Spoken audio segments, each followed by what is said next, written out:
Bonsoir à tous. Prudence sur les routes. Ce soir en Bourgogne-Franche-Comté, la neige est tombée et rend les conditions de circulation délicates dans la région.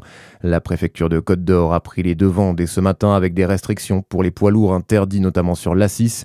Si la Côte-d'Or, le Jura, le Doubs et la Saône-et-Loire restent ce soir en vigilance jaune, l'alerte orange neige-verglas est toujours en vigueur dans une dizaine de départements, de l'Aveyron jusqu'aux Ardennes en passant par Lyon et la Nièvre.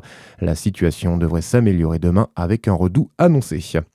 Des complications sur les routes aussi à cause des agriculteurs. Ils ont encore mené des actions de blocage aujourd'hui en Côte d'Or pour dire non à l'accord de libre-échange avec le Mercosur. Après les deux péages de Beaune et Tilchâtel, ils occupent le péage d'entrée de l'A38 à Pouilly-en-Auxois ainsi que celui de l'A6 à Bière-les-Semur.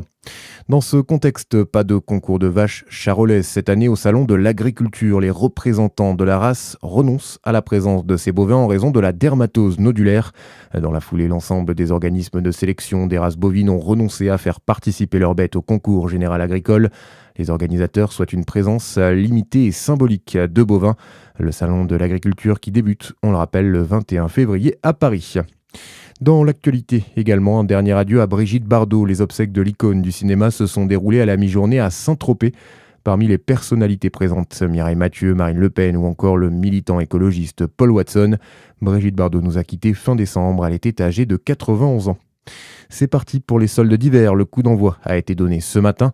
Une période de promotion qui se joue désormais autant en ligne qu'en boutique pour les commerçants, selon le président de la Fédération du prêt-à-porter féminin, Yann Rivolan. Alors pendant les soldes, on va avoir un rapport à Internet qui va être plus important tout au début et à la fin. Parce que au début, on cherche le produit qu'on voulait avoir, mais avec un rabais, parce que c'est sur Internet où dès le matin, dès 8 heures du matin, on va pouvoir tout de suite trouver son produit.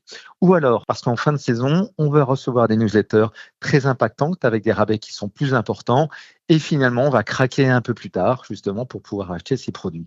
Entre les deux, c'est tous les passages qui vont se faire dans les boutiques qui vont créer une grande partie des ventes et c'est ainsi que justement les soldes fonctionnent tout autant en ligne que dans le magasin physique. Les soldes d'hiver dont le coup d'envoi a été donné ce matin, elles vont durer un mois jusqu'au 3 février prochain. À la page des sports du handball ce soir avec ce choc en D1 féminine, la JDA Dijon se déplace à Metz, leader du classement. Les Byzantines de l'ESBF se déplacent de leur côté à Chambray-les-Tours, coup d'envoi des deux rencontres à 20h. Et puis, une grande vente de plantes vertes organisée ce week-end à Lons-le-Saunier. L'événement Plantaddict s'installe dans la concession Toyota au 275 rue Blaise Pascal samedi. Rendez-vous de 13h à 17h30. Une centaine de variétés de plantes vertes à prix accessible seront proposées à partir de 1 euro. Voilà pour ce point sur l'info. Excellente soirée sur Fréquence Plus.